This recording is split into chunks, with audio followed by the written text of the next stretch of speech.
வணக்கம் தோழர்களே. கவியுவன் செந்தில்குமார் பக்கத்திற்கு மீண்டும் உங்களை வரவேற்கிறேன். 2024 இனிதே முடிவடைகிறது. 2025 இனிதே வரவேற்போம்.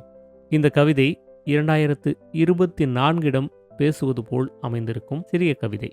கவிதைக்குள் எழுதி அழிக்கப்பட்ட கவிதை நீ. உன்னை வாசித்தவர்கள் சிலர், உன்னோடு வசித்தவர்கள் சிலர், உன்னில் சுவாசம் பெற்றவர்கள் சிலர், உன்னிடம் விசுவாசம் கற்றவர்கள் சிலர். உன் கிளைகளிலிருந்து உதிர்ந்த இலைகளில் எத்தனையோ குறிப்புகள், திருமணங்கள், குழந்தை பிறப்புகள், புதுமனை புகுவிழாக்கள்.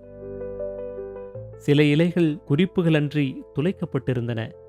விவாகரத்து பதிவுகள், திடீர் இறப்புகள், கடனில் மூழ்கிய மனைகள். உன் நெற்றியில் எழுதி வைத்த உறுதிமொழிகளை உன் பாதங்களில் தேடுகிறேன். நீ புறமுதுகு காட்டி நிற்கிறாய். உன் புறமுதுகில் எழுதிக் கொள்கிறேன் அடுத்த ஆண்டின் உறுதிமொழிகளை. இப்போதாவது மெதுவாக நட. உன் பாதச்சுவடுகளில் என் உறுதிமொழிகள் பதியட்டும் தெளிவாக. இனிய ஆங்கில புத்தாண்டு நல்வாழ்த்துக்கள். இந்த கவிதை உங்களுக்கு பிடிச்சிருந்ததுன்னா உங்களுடைய நண்பர்களுக்கு பகிருங்கள். இந்த சேனலை சப்ஸ்கிரைப் பண்ணாதவங்க சப்ஸ்கிரைப் பண்ணிக்கோங்க. நன்றி, வணக்கம்.